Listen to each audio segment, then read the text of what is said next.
안녕하세요. 스위스롤 팟캐스트 강우성입니다. 네, 드디어 긴 오프 시즌이 끝나고 한국 시간으로 내일 오전이면은 NBA가 개막을 하죠. 이제 시즌을 시작하기 전에 프리뷰 겸 예측 컨텐츠를 오늘 준비했습니다.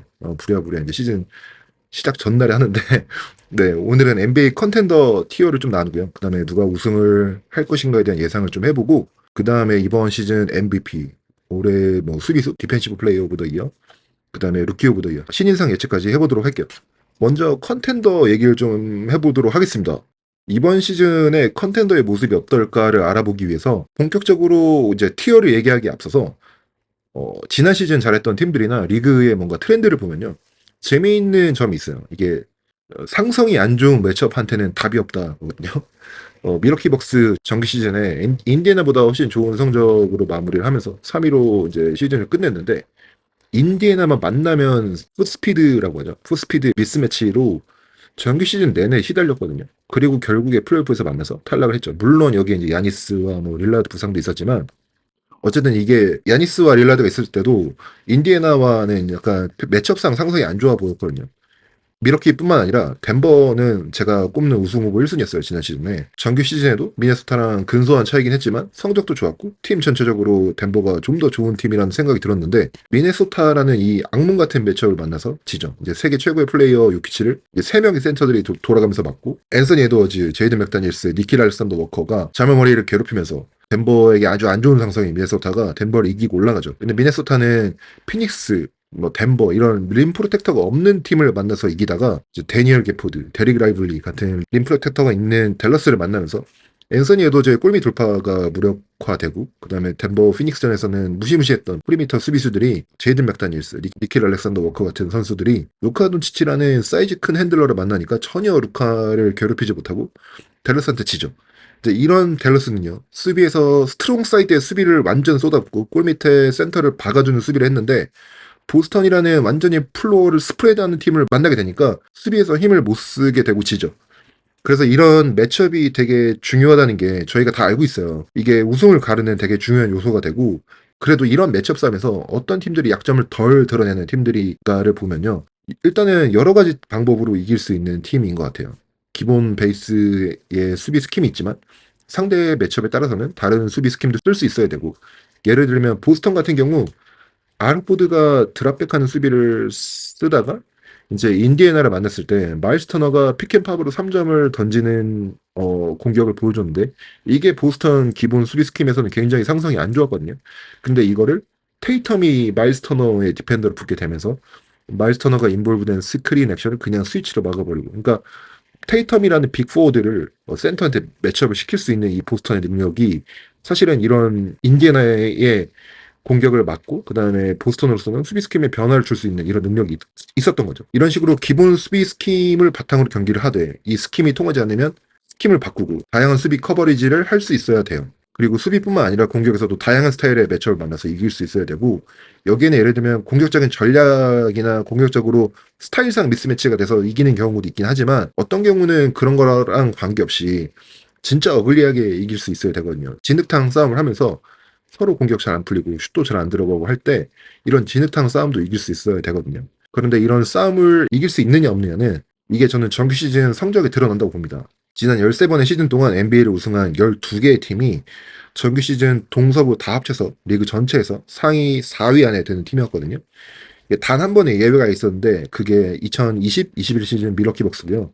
근데 이때는 사실 코로나 때문에 경기 수도 좀 달랐고 그때 뭐 기억하시겠지만 경기 전에 선수를 검사해서 누가 뭐 확진했다 그러면은 경기 안 뛰고 그래서 모두 다 팀들 간의 라인업도 굉장히 들쑥날쑥했고 그렇기 때문에 좀 어느 정도 이해되는 부분이 있거든요. 그래서 이 경우를 제외하고는 모두 NBA 전체에서 상위 4위 안에 드는 팀들이 우승을 했습니다. 그러니까 정규 시즌을 리그 전체 상위 4위 안에 들 정도로 잘 치러낸다는 게 어떤 의미냐면 이 팀들한테는 이기는 게 습관처럼 자리를 잡았다는 거예요. 팀이 이제 경기에서 뭐 어려움에 처해 있을 때 수비를 다시 조이고 루즈볼에 몸을 던지고 키 스트레치, 클러치 타임 공격에서 실수하지 않고 이 온갖 역경을 팀으로서 극복을 하고 82게임을 뛰어서 경쟁을 해서 상위권에 들어가 있는 팀들이거든요, 이게. 그래서 이제 플레이오프 가면 예를 들면 뭐 5차전에서 진짜 이 포지션을 이겼을 때 우리가 이 경기 가져갈 수 있고 그리고 5차전이기 때문에 굉장히 중요한 경기고, 그래서 이 플레이오프 시리즈 자체를 우리가 갖고 올 수 있는 이 중요한 순간에 이런 팀들이 기대는 것은 그동안 우리가 해왔던 거, 우리가 그동안 잘해왔던 거, 그래서 이겨왔던 거에 기대는 거거든요. 이제 그때 가서 막 갑자기 새로운 거 할 수 없고, 그때 가서 뭔가 새로운 팀의 아이덴티티가 생기는 게 아니라, 결국 이게 다 정규 시즌 내내 다 좋은 게 결국 플레이오프에도 반영이 되는 거거든요. 그래서 제가 정규 시즌 리뷰를 하면서 저는 그런 얘기 자주 해요. 아, 이거 뭐 정규 시즌 한 경기인데 저는 너무 큰 의미 두지 않는다. 뭐 오늘처럼 경기 안 풀 때도 있죠. 이건 겨우 한 경기에 정규 시즌 한 경기에라고 하긴 하는데, 근데 그게 맞는 경우도 있어요. 뭐 예를 들면 원래 이 팀의 아이덴티티가 그러지 않은데 유독 그 한 경기 이상하게 경기하면은 그냥 정규 시즌 한 경기죠 하고 넘어갈 수도 있는데, 만약 어떤 팀이 아쉬운 실수로 인해서 패배를 하거나 이런 아쉬운 패배가 시즌 동안 몇 차례 반복이 된다면, 이거는 그냥 이 시즌 전체를 봤을 때 그냥 한 경기가 아니라 그게 그냥 그 팀 아이덴티티거든요. 그래서 정규 시즌이 이런 이기는 습관과 팀의 아이덴티티를 만든다는 데서 되게 중요하고, 특히 요즘처럼 NBA에서 되게 치열하거든요. 그 특히 서부는 13개 팀이 플레이오프를 진출하려고 합니다. 이번 시즌에. 그래서 진짜 유례 없이 치열하고, 지난 시즌에 서부 9위, 11호 플레이인 턱걸이를 했던 세크라멘토와 골든스테이트가 46승을 했거든요. 46승이면 그 전 시즌 서부 4위 성적이에요. 그래서 팀 간의 격차가 그렇게 크지 않고 진짜 치열한 상황에서 정규 시즌의 성적이 그 어느 때보다도 중요하고, 그리고 정규 시즌을 잘 보낸 팀들이 보통 우승한다. 그래서 만약에 이번 시즌에 어떤 팀이 NBA 전체에서 상위 4위권에 들어가지 않고 뭐 예를 들면 7, 8위를 하는데, 누가 저한테 아마 이 7, 8위 하는 팀이 우승할 거다라고 하면은 저는 아닐 것 같은데 라고 할 것 같아요. 왜냐면 NBA 역사적 트렌드가 증명을 해주고 있듯이 상위 4위권 안에 들어가지 않으면 우승을 못할 거다.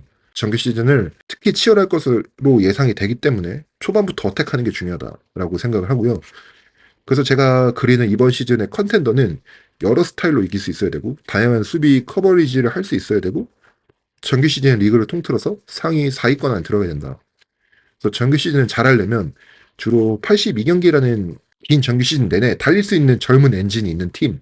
그래서 아마도 좀 나이가 많거나 팀 전체적으로 연령이 높거나 스타 플레이어가 나이가 많아서 경기를 많이 못 뛰거나 하는 팀들은 정규 시즌을 좀 강하게 보내지 못할 가능성이 좀 높죠. 그래서 저는 좀 젊고 로스터가 두터운 팀이 정규 시즌을 잘 보내지 않을까 싶습니다. 그런 관점에서 보면요.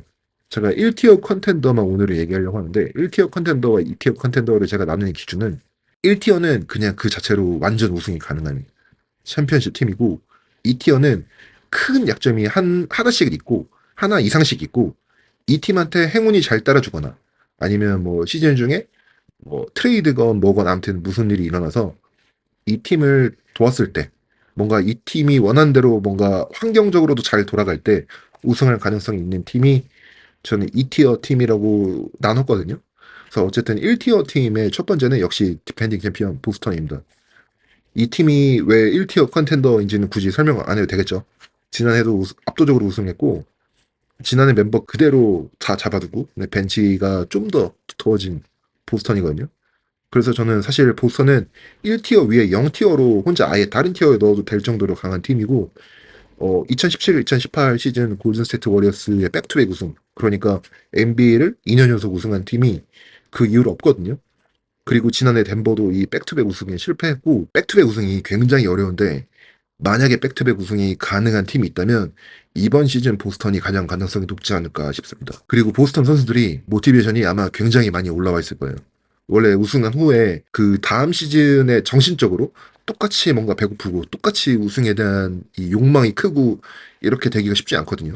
이제 사람이라는 게 원래 뭔가 원하던 바를 좀 뭐 달성하면 마음이 좀 풀리기 마련이잖아요. 그리고 지난해 이제 덴버가 백투백 우승을 실패하고 엑시트 인터뷰를 하잖아요. 거기서 이제 자멜머리가 그랬거든요.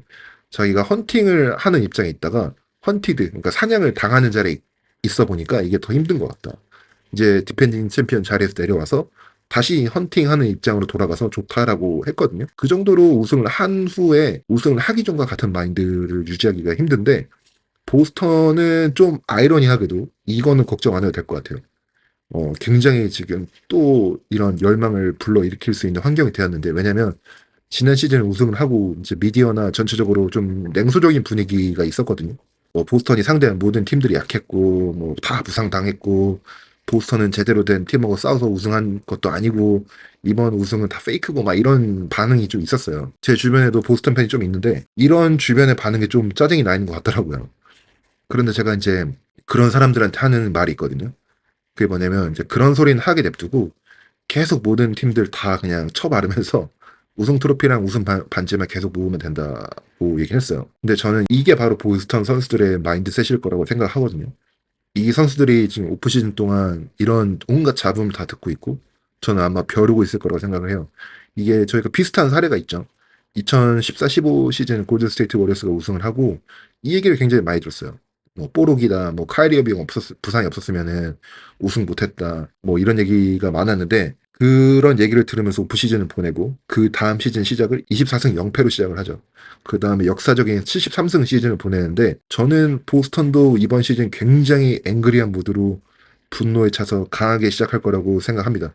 여기에 이제 더 분노해야 될 이유가 있죠. 보스턴의 베스트 플레이어 두 명이 이번 여름 좀 씁쓸한 맛이 남는 올림픽을 봤거든요. 제일런 브라운은 아예 올림픽 대표팀에 선발되지도 못했고 올림픽 내내 테이텀은 뭐 출전을 하네 못하네로 이슈가 되고 계속해서 벤치에 앉아 있으면서 뭔가 굉장히 여름 내내 그게 이슈였거든요. 그래서 보스턴은 팀 전체적으로 모티베이션도 올라왔고 베스트 플레이어 두 명도 굉장히 지금 복수를 하고 싶을 거예요. 너네 우리가 탑 플레이어가 아니라고 봤지? 이번 시즌 보여줄게. 약간 이런 모드일 거라고 봅니다. 그래서 보스턴은 저는 기대하고요. 이 모티베이션 같은 정신적인 거 외에도 제가 아까 말씀드린 컨텐더의 조건은 예를 들면 여러 스타일로 이기고 스피커 어버리지 다양하게 하고 정규 시즌 뭐 잘 보내고 이건 당연히 보스턴은 다 할 수 있고요. 근데 이제 보스턴이 조금 불안한 게 이제 포르징기스가 왼쪽 발목 수술을 했는데 플레이오프 전에 건강하게 돌아와서 포르징기스가 어느 정도의 컨디션으로 활약할 수 있는지가 보스턴의 우승 가능성에 조금 영향을 줄 수는 있을 것 같긴 해요. 근데 사실 이 외에는 뭐 보스턴이 압도적으로 좋은 전력을 갖고 있는 팀이기 때문에 저는 보스턴을 1티어 컨텐더에 꼽았습니다. 그리고 또 1티어에 속하는 팀으로는 뉴욕 닉스가 있고요. 뉴욕 닉스가 트레이드를 통해서 새로운 모습으로 거듭났죠. 일단 제 예상으로는 컨텐더의 조건을 다 갖췄거든요. 제일런 브론슨이라는 확실한 1옵션이 있고 미카엘 브리지스, 오지아누 누비 같은 진짜 여러 포지션에 스위치가 가능한 정상급 프리미터 디펜더들이 있고 미첼 로빈슨, 뭐 카렌사이 타운스 투빅 라인업 되고 아니면 앤서니 타운스를 5번으로 쓰는 스몰 라인업 되고 다양한 스타일의 수비를 보여줄 수도 있고 그 다음에 카렌사이 타운스 트레이드 때 제가 얘기했었는데 제일런 브론슨과 앤서니 타운스의 투맨 게임이 진짜 막기가 힘들 것 같다라는 얘기 했는데 굉장히 저는 위력적일 거라고 봅니다. 그 다음에 이제 이 새로운 뉴욕의 뉴욕 닉스가 매치업적으로도 지금 현재 동부에서 다른 컨텐더들과 매치업이 괜찮거든요. 보스턴과 매치업도 상당히 잘 될 것 같고 특히 필라델피아 같은 팀이랑은 저는 완전히 닉스가 상성이 좋아졌을 거라고 봐요. 느린 발을 가진 조엘 엠비드와 드랍 수비를 주로 할 수밖에 없는 필라델피아가 카렌사이 타운스의 픽앤팝을 막기가 굉장히 힘들어 할 거거든요. 그래서 저는 뉴욕 닉스가 이번 시즌에 전력도 괜찮고 제가 말한 대로 컨텐더의 조건을 갖추고 있기 때문에 1티어 컨텐더로 보고 공교롭게도 이제 보스턴과 뉴욕 닉스가 시즌 개막전을 치르는데 굉장히 기대됩니다. 저는 이거 커버할 거고요. 이제 1티어 컨텐더에 남은 두 팀은 저는 덴버 OKC를 꼽겠습니다. 지금 대부분의 미디어나 전문가들이 정규 시즌 서부 1위는 OKC가 할 거다라고 예상을 하고 있고 저도 그렇거든요. 근데 지난 시즌 1위 팀이 전력이 더욱 강해졌고 여기에 이제 제일런 윌리엄스나 채톰 그랜, 그다음에 뭐 셰이 길데스 알렉산더가 아직 다 어리기 때문에 매 시즌 성장을 할 수 있어요. 특히 제일런 윌리엄스 같은 경우는 지금 매 시즌 엄청난 성장을 지금 보여주고 있거든요. 그렇기 때문에 올 시즌도 제일런 윌리엄스 같은 경우는 더 큰 성장을 할 수 있고 그 다음에 지금 제가 개인적으로 주목하고 있는 게 저는 제일런 윌리엄스가 만약에 이번 시즌도 큰 성장을 보인다? 그러면 제일런 윌리엄스는 이번 시즌이 올스타 시즌이 될 수 있다고 봅니다. 어쨌든 OKC가 딱히 약점도 없고 굉장히 강합니다. 지난 시즌도 정규 시즌 1위를 한 만큼 올 시즌도 사실 정규 시즌은 문제 없다고 보고 이제 센터 아이제 하텐슈타인까지 부각이 돼가지고 여기에 이제 리그 최정상급 프리메터 수비수 알렉스 카루소까지 왔고 그러면서 약간 조시 기디의 핏이 안 맞는 문제까지 해결해 버리면서 다양한 수비의 스타일의 공격과 수비를 할 수 있고요. 그래서 이 팀은 저는 1티어 컨텐더 넣었고요. 덴버 같은 경우는 지난 시즌보다는 약해졌다고 볼 수 있어요. KCP를 내보내고 그 자리에 이제 크리스찬 브라운이 들어갔는데 수비 같은 경우는 오히려 크리스찬 브라운이 더 잘하거든요. 하지만 이제 무빙 슈터인 KCP가 빠진 슈팅의 공백이 좀 크죠. 그래서 이미 프리시즌 경기를 보면 팀들이 그냥 크리스찬 브라운의 슈팅을 쏘도록 냅두거든요. 이제 이런 것들이 앞으로 덴버의 시즌을 보면서 지켜봐야겠지만 그래도 저는 아직도 덴버는 챔피언십 컨텐더라고 생각을 합니다. 지난 플레이오프에서 그야말로 악몽 같은 매치업을 만나서 플레이오프에서 탈락을 했는데 이 최악의 매치업이 미네소타를 상대로 자멜 머레이와 KCP가 부상을 안고 뛰면서 7차전에서 3쿼터에 20점을 앞서고 있었고 진짜 몇 포지션만 덴버에게 좋은 쪽으로 바뀌었다면 덴버가 아마 컨퍼런스 파이널에 진출했을 것이고 저는 댈러스와 덴버가 붙으면 또 매치업상 덴버가 훨씬 좋다고 보고 보스턴과 붙어서도 덴버가 보스턴에 댈러스가 훨씬 더 많은 문제를 안겨줬을 거라 생각을 해요. 이제 세계 최고 플레이어 유키치가 있고 보스턴은 인사이드에서 유키치의 플레이를 막을 선수가 없기 때문에 굉장히 힘들어했을 거라고 생각합니다. 덴버가 우승했을 거라는 얘기가 아니라 보스턴과 매첩이 댈러스보다는 훨씬 괜찮았을 거라는 얘기죠. 그래서 덴버가 2라운드 탈락을 해서 사람들이 이제 소위 말하는 이라딱이라고 하잖아요. 이라딱이라고 생각하는데 저는 그것보다 훨씬 우승에 가까웠던 팀이고 저는 올 시즌도 덴버가 컨텐더로 자리를 하지 않을까 싶긴 합니다. 근데 지난 시즌에 제가 자신있게 덴버는 우승을 보고 특히 서부에서는 덴버 혼자 다른 티어에 있고 다른 모든 팀들은 그 다 밑에 있다고 했는데 이제는 그 갭이 훨씬 줄어들었죠. 그리고 특히 OKC가 덴버랑 같은 티어로 올라왔고 전력 상승이 만만치가 않기 때문에 굉장히 덴버로서는 지난 시즌과 좀 그림이 다르다고 생각합니다. 게다가 NBA는 카피캣 리그거든요. 이제 뭔가 하나를 어떤 팀이 잘하면 모든 팀이 다 따라해요. 그래서 카피캣 리그라고 하는데 예를 들면 골든스테이트 워리어스가 처음 등장했을 때 리그에서 이 팀과 스테픈 커리를 어떻게 막아야 될지 몰랐거든요. 그런데 시간이 지나면서 점점 이 팀에 대한 파이법이 나왔고 특히 지난 시즌에 이제 레이커스와의 플레이오프에서 워리어스가 지고 탈락을 했을 때 레이커스가 썼던 전략이 골든스테이트가 주로 쓰는 커리는 탐슨의 오프볼 무브를 이용한 핀다운 스크린을 타고 나오는 이 무브를 탑 락킹하고 탑 쪽에서 오프볼 무브를 탑으로 못 오게 받고 그러면 이제 커리와 탐슨이 오히려 반대 방향 그러니까 골밑 쪽으로 컷인하게 만들면서 골밑에는 앤서니 데이비스라는 무시무시한 림 프로텍터를 배치하고 이러면서 완전히 골든스테이트의 오프볼 액션을 셧다운 시켰거든요. 골든스테이트가 오프볼 액션을 못하니까 계속해서 커리, 드레이먼드 그린, 하이 피켄롤밖에 안 했어요. 그러면서 이제 골든스테이트를 잡는 이 매뉴얼이 완성이 돼서 리그의 배포가 됐어요. 그래서 골든스테이트를 만나는 모든 팀들은 이런 수비를 할 수 있는 로스터만 있다면 이런 식으로 막았고 이게 골든스테이트가 그 이후부터 계속해서 상대하는 팀들의 모습이란 말이에요. 지난 시즌 플레이인에서 세크라멘토랑 탈락을 했을 때도 제가 리뷰하면서 얘기했었는데 커리 오프볼 무브로 그냥 계속 탑락킹하죠. 그러면서 이제 안에는 사보니스가 림 프로텍션하고 그래서 골든스테이트를 이렇게 셧다운 시키면 된다라는 매뉴얼이 나와 있기 때문에 모든 팀들이 이렇게 했어요. 지난 플레이오프에서 예를 들면 댈러스에 대한 매뉴얼도 어떻게 보면 지금 나와 있는 거죠. 보스턴이 테이텀을 댈러스의 데릭 라이블리에게 매치업 시키면서 센터한테 매치업 시키면서 그러면 이제 루카가 데릭 라이블리랑 피켄롤을 하는 대신 상대편의 센터인 포르징기스를 어떻게든 피켄롤에 끼고 싶기 때문에 포르징기스가 매치업되어 있는 데릭 존스 주니어와 스크린 액션을 하고 이렇게 스크린 액션을 하다 보니까 루카가 스크린 받고 들어가는 돌파 라인에 데릭 라이블리와 라이블리를 수비하고 있는 테이텀이 골밑에 있었단 말이에요. 그러니까 루카 입장에서는 골밑으로 굳이 테이텀이 있는 곳으로 들어갈 수가 없었고 어차피 거기 스페이싱도 안 돼 있고 하니까 거기 들어가지 못하고 데릭 존스 주니어도 마찬가지로 스크린하고 픽앤롤에서 들어갈 골밑이 없고 그러다 보니까 픽앤롤 대신 픽앤팝을 하는데 이게 픽앤팝이 어부브 더 브레이크 지역으로 팝을 하게 되고 여기서는 데릭 존스 주니어가 슈팅이 20%인 지역이에요. 코너가 아닌 곳에서는 위험하지 않은 슈터예요. 그렇기 때문에 데릭 존스 주니어의 어부브 더 브레이크 슈팅이 진짜 안 들어가면서 댈러스가 사실 이 보스턴의 수비의 파이법을 제시하지 못하고 무너졌어요. 어쨌든 댈러스를 상대하는 이 매뉴얼이 지금 보스턴이 보여준 거죠. 이 매뉴얼이 이제 리그에 남아있는 거죠. 올 시즌 댈러스를 상대하는 팀 중에 만약 팀에 이제 센터에게 매치업 시킬 수 있는 빅포드가 있으면 모든 팀들이 다 이렇게 상대해도 저는 놀라지 않을 것 같아요. 그래서 댈러스가 클레이 탐슨을 데려온 이유가 탐슨이라는 코트 모든 지역에서 슈팅을 할 수 있는 최고 슈터가 필요했던 이유가 이런 상황에서 픽앤팝을 했을 때 예를 들면 탐슨이다 라고 하면은 탐슨은 사실 어부드 브레이크건 어디건 상관이 없거든요. 그래서 어쨌든 댈러스는 이런 식으로 이번 시즌에 좀 새로운 해법을 제시하는 거고 어쨌든 리그가 이런 식인데 덴버에 대한 매뉴얼도 미네소타가 만들었죠. 유키치한테 붙일 몸집 큰 선수를 매치업 시키고 그리고 그 뒤에 림 프로텍션을 할 수 있는 센터를 매치하고 그래서 이 경우에는 카렌서니 타운스를 매치업 시키고 루디 고베어를 뒤에서 로밍하게 하면서 림 프로텍션을 맡기면서 요키치를 상대하고 그 다음에 자멜 머레이한테는 자멜 머레이를 수비할 수 있는 프리미터 디펜더 뭐 제이든 맥다니엘스, 앤서니 에드워즈, 니킬 알렉산더 워커를 끊임없이 던져주면서 하프코트 라인도 못 넘어오게 압박하고 그러면서 덴버의 공격에서는 자멜 머레이 요키치 2대2 게임에서 돌파에 들어가는 자멜 머레이는 그냥 각이 냅두고 뒤에 루디 고베어에게 맡기고 요키치의 롤만 견제하고 이런 식으로 상대하니까 덴버는 어려워하더라 라는 매뉴얼이 지금 나와 있는 거거든요. 그런데 재밌는 게 뭔지 아세요?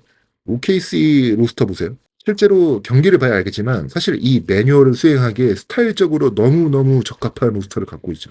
우선 요키치한테 매치업할 수 있는 빅바디 그러니까 IJ 하텐슈타인이 있고 그 뒤에 림 프로텍터로 배치할 수 있는 챗 홈그랜이 있고요. 그러니까 스타일적으로 미네소타가 보여줬던 빅맨의 수비를 OKC가 할 수 있어요. 그 다음에 자멜 머리한테 붙일 수 있는 프리미터 수비수들은 뭐 차고 넘칩니다.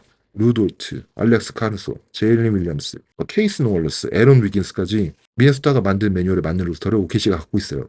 그래서 저는 여전히 OKC가 정규 시즌 서부 1위를 해도 플레이오프에서 서부 파이널로 가는 건 그래도 덴버가 가능성이 높지 않을까 생각하거든요. 왜냐하면 저는 아직도 요키치라는 세계 최고 선수의 벽이 높다고 생각합니다. 그 갭이 좀 있다고 생각합니다. 거기다가 이제 자멜 머레이가 원래 자멜 머레이 플레이오프 폼으로 돌아오고 그래도 대부분의 코어 멤버가 있는 덴버이기 때문에 이 팀을 7전 4선승제에서 잡는다? 이거는 저는 쉽지 않다고 보거든요. 그래서 저는 덴버가 서부 파이널로 가는 팀이지 않을까 하긴 하는데 제가 지난해 말씀드렸던 덴버는 딴 티어에 있어요라는 것과 다르게 이번 시즌은 아주 그 갭이 너무너무 얇습니다. OKC도 이 덴버의 매치업이 상당히 잘 될 거라고 보고 진짜 갭은 크지 않다라고 생각합니다. 어쨌든 이게 제 1티어 컨텐더 상위 4개 팀이고요. 그 밑에 티어들은 뭐 댈러스, 미네소타, 필라델피아, 미러키, 레이커스, 피닉스, 멤피스 등등 이런 팀들이 있고 뭔가 운이 따라줘야 우승할 수 있지 않을까 합니다.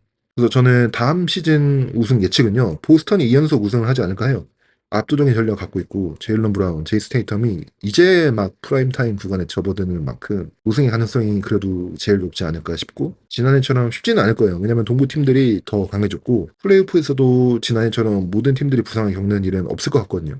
지난해보다는 어렵겠지만 그래도 아직 보스턴이 가장 강하지 않을까. 그래서 2017, 2018 시즌 이후 처음으로 백투백 우승을 한 팀이 되지 않을까 싶습니다. 다음은 뭐 MVP 어워즈 수상자 예상해볼게요. MVP는요 원래 최고의 팀의 최고의 선수에게 줘야 되는 상이거든요. 근데 이게 내러티브에 좀 좌지우지 되는 상이 된 지가 꽤 됐어요. 시즌 시작할 때부터 이미 어떤 특정 선수들의 MVP 캠페인을 위한 미디어의 내러티브가 좀 형성이 되고 이게 잘 되면 그대로 MVP가 주어지고 아니면 뭐 부상이라든가 팀의 성적이 좋지 않으면 시즌 중간에는 내러티브가 바뀌고 그러면서 이제 MVP가 이 내러티브에 맞는 선수한테 가거든요. 이제 그런 관점에서 봤을 때 MVP 레이스 후보에 들어갈 수는 있지만 내러티브상 MVP를 딸 수 없는 선수들을 좀 제외하면요. 이게 저는 유키치, 야니스 안테토쿤보, 제이슨 테이텀이라고 생각하거든요. 이 세 선수는 이번 시즌 MVP는 어렵다고 봅니다. 유키치는 이미 3번 MVP를 탔고요. 야니스는 2번을 탔는데 이런 선수들은 점점 더 이제 MVP를 타야 되는 기준이 높아져요.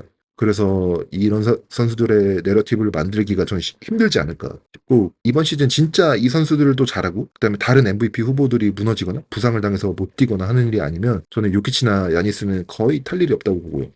테이텀은 사실 작년이랑 똑같은 말인데 보스턴이 슈퍼팀이기 때문에 이런 팀에 있을 때는 진짜 미친 듯이 활약하지 않는 이상 MVP를 주진 않거든요. 그래서 뭐 평균 35득점, 11리바운드, 9어시스트 이 정도로 해서 보스턴이 1위를 하고 테이텀이 압도적으로 진짜 최고 선수다 라는 게 아닌 이상 테이텀이 MVP 받기는 쉽지 않을 것 같아요. 그러면 남은 MVP 후보를 보면 뭐 엔비드가 있죠. 근데 엔비드는 못 받을 것 같아요. 왜냐면 엔비드가 지난 시즌에 교훈을 얻었어요. 2년 연속 MVP를 타려고 무리하게 경기 출전을 하는 바람에 부상을 입고 결국 그게 플레이오프를 건강하게 들어가지 못하면서 MVP도 못 따고 팀이 플레이오프에서 활약도 못했거든요. 이제 엔비드의 우선순위는 MVP 수상보다 우승이에요. 그래서 엔비드가 본인 입으로 말했듯이 이번 시즌은 최대한 몸 관리하고 로드 매니지먼트 하면서 오로지 제 1목표 4월에 플레이오프를 건강하게 들어가는 거거든요. 조엘 엔비드가 건강하게 플레이오프를 해본 적이 한 번도 없어요. 그렇기 때문에 이제는 슬슬 엔비드도 우승을 해야 되는 거고 MVP 수상 같은 거는 이제 관심 없을 거예요. 백투백 경기도 다 안 뛸 거라고 하니까 경기 수도 못 채울 가능성이 있고 그래서 저는 엔비드가 올 시즌에는 MVP 수상보다는 플레이오프 전에 몸 관리에 더 신경을 쓸 거기 때문에 엔비드도 수상 후보에서 빠질 거라고 생각을 합니다. 이제 그러면 남은 강력한 후보 2명이 있는데 이 2명 중에 한 명이 저는 MVP를 탈 거라고 봐요. 그게 바로 루카 돈치치와 셰이 길리어스 알렉산더입니다. 셰이가 지난해 MVP 레이스 2위, 루카가 3위를 했는데 시즌이 한 달만 더 길었어도 루카가 MVP가 됐을 거다라고 했을 만큼 시즌 막판 댈러스의 팀 분위기 좋았고 루카의 활약이 일단 1차 스탯이 미쳤죠. 굉장히 어마어마했었는데 셰이 같은 경우는 서부 1위 팀의 에이스 플레이어였고요. 그리고 제 예상대로 캐시가 올 시즌도 서부 1위를 한다면 진짜 이 혼돈의 서부, 치열한 서부에서 서부 최고의 팀의 최고의 플레이어를 올해도 셰이가 그 타이틀을 가져갈 수 있거든요. 저는 셰이 길저스 알렉산더가 굉장히 강력한 MVP 케이스를 갖고 있다고 생각을 하는데 이제 앞서도 말씀드렸다시피 저는 이게 MVP는 내러티브 싸움이라고 생각을 하거든요. 루카 같은 경우 굉장히 오래 기다렸어요. 시즌 시작 때 이제 MVP 후보 1순위로 거론되면서 시작한 시즌이 굉장히 꽤 돼요. 이미 몇 시즌이 돼요. 굉장히 오래 기다렸고 지난 시즌도 스탯상으로는 엄청난 활약이 있었기 때문에 MVP를 받기에 문제가 없었거든요. 그런데 사실 약간 보류한 느낌이에요. 댈러스가 올 시즌 서부 4위 안에 들고 루카가 만약에 지난 시즌과 비슷한 활약을 보여준다면 저는 아마 루카가 받지 않을까 싶어서 저는 MVP는 루카로 예상을 해보겠습니다. 그 다음은 이제 디펜시브 플레이어 오브 더 이어인데 이거는 너무 쉽죠. 여러분도 뭐 다 예상하다시피 이거는 빅터 웬바냐마입니다. 그리고 저는 웬바냐마의 남은 커리어 내내 디펜시브 플레이어 오브 더 이어는 그냥 모두 다 웬바냐마 거라고 봐도 과언이 아닐 것 같아요. 그래서 만약에 제가 이거를 또 내년에 예상한다면 디펜시브 플레이어 오브 더 이어 이 수상 예상은 빼도 될 것 같아요. 저는 무조건 웬바냐마가 건강하게 뛰는 이상 웬바냐마일 거라 보기 때문에 어쨌든 그래서 이번 시즌도 당연히 웬바냐마가 타지 않을까 싶어요. 물론 NBA가 뭔가 한 선수한테 똑같은 상을 계속 주고 이런 걸 잘 안 하긴 하지만 웬바냐마는 앞으로도 넘사벽 괴물 디펜더로 자리 잡을 거라고 생각하거든요. 지난 시즌에 웬바냐마가 플로어에 없을 때 샌안토니오의 디펜시브 랭킹이 리그 전체 29위였고요. 웬바냐마가 플로어 있을 때 리그 1위였습니다. 그러니까 선수 한 명이 있고 없고의 차이에 따라서 팀 디펜스 전체가 꼴찌에서 리그 정상급으로 가는 사례가 거의 없거든요. 그런데 웬바냐마는 그렇게 할 수 있는 선수고 가끔 웬바냐마가 페인트에 있다가 뭐 3점 슛을 블락킹 그것도 살짝 손끝에 닿는 것도 아니고 그냥 완전 파리채 블로킹으로 찍어버리는 거 보면서 괴물이라는 말이 나오죠. 그래서 저는 디펜시브 플레이어 오브 더 이어는 웬바냐마가 될 것 같고 라스베가스에서도 빅터 웬바냐마의 수비왕 수상에 대한 배당이 마이너스 160입니다. 이게 어떤 의미냐면 웬바냐마가 디펜시브 플레이어 오브 더 이어로 수상한다는데 160달러를 벌어서 만약에 실제로 수상을 하면 100달러를 받는 거예요. 그러니까 이거는 돈을 잃는 거죠. 그러니까 베가스에서 압도적으로 웬바냐마의 수상 가능성을 점치고 있다는 겁니다. 네, 그래서 이거는 조금 쉬운 예상인 것 같고요. 루키 오브 더 이어는요. 올해 루키 클래스가 좀 약하다는 평가를 받죠. 아마 프랜차이즈를 대표할 스타 플레이어는 이번 루키 클래스에 없다고 보는 게 지배적인 관점이고 좋은 롤 플레이어가 될 가능성이 있는 선수들이 조금 있다고 평가되는 게 이번 연도예요. 그래서 저는 이번 연도 신인상 루키 오브 더 이어를 수상하는 선수들은 롤 플레이어로서 팀에서 중요한 역할을 수행하면서 그러면서 어느 정도 생산성을 보여주는 선수지 않을까 싶거든요. 그래서 저는 후보로 꼽는 선수가 두 명 있습니다. 첫 번째는 휴스턴의 리드 셰퍼드입니다. 왜냐면은 휴스턴이 굉장히 슈팅이 부족한 팀이에요. 거기다가 주로 공격을 알프렌 상구 중심으로 하고 거기에 이제 운동 능력 좋은 아멘 탐슨이라든지 이런 선수들이 있는데 이 외의 선수들도 다 슈팅이 좋지 않아요. 그래서 휴스턴은 슈팅이 너무너무 부족한 팀인데 리드 셰퍼드라는 굉장히 좋은 슈터가 들어왔고 리드 셰퍼드가 운동 능력도 좋거든요. 그래서 휴스턴이라는 굉장히 흥미로운 팀에 꽤 중요한 역할을 맡으면서 휴스턴의 약점을 보완해 줄 수 있는 역할을 이 루키 선수가 맡게 되는데 그래서 좀 신인상 수상 가능성이 있지 않나 싶고요. 두 번째 후보는 잭 이디입니다. 멤피스가 센터를 원했던 거는 굉장히 공공연한 사실이었는데 잭 이디가 그래서 이제 멤피스에 들어왔어요. 근데 이디가 엄청나게 큰 선수고 림 프로텍션과 포스트 공략이 되는 선수기 때문에 멤피스에서는 너무너무 필요한 선수거든요. 공격에서 특히. 그런데 문제는 이 잭 이리가 NBA에서 수비에서 살아남을 수 있을까? 특히 스위치돼서 빠른 선수랑 매치업이 됐을 때 이 풋스피드의 매치업이 될까? 버텨낼 수 있을까? 이게 의문이었거든요. 그런데 프리시즌 보면 꽤 잘 버텨요. 그래서 만약에 프리시즌을 본 대로 잭 이리가 그 정도의 수비를 보여준다면 저는 이리는 꽤 오랜 시간 플로어에 남을 수 있고 그래서 저는 개인적으로는 루키 오브 더 이어는 잭 이리가 리드 셰퍼드를 이기고 되지 않을까라 싶습니다. 멤피스라는 챔피언십을 노리고 있는 팀에서 루키가 중요한 역할을 부여받고 꽤 많은 플레잉 타임을 가져갈 거고 여기에 생산성이 더해지면 충분히 수상이 가능하지 않을까 싶습니다. 네, 그래서 오늘은 24-25 시즌 예상과 프리뷰 짧게 해봤고요. 내일부터 리그가 시작되는데 기대됩니다. 아마 여러분들 눈치채실 수도 있지만 제가 스위치서울 로고를 만들었어요. 근데 로고만 사실 겨우 만들었고 그 외 기반한 디자인을 아직 잡아가는 중이거든요. 그래서 디자인 뭐 좀만 더 기다려주시고 계속해서 업그레이드되는 스위치서울 보여드리겠습니다. 오늘도 들어주셔서 감사하고 저는 내일부터 시즌 오프너로 뵙겠습니다. 감사합니다.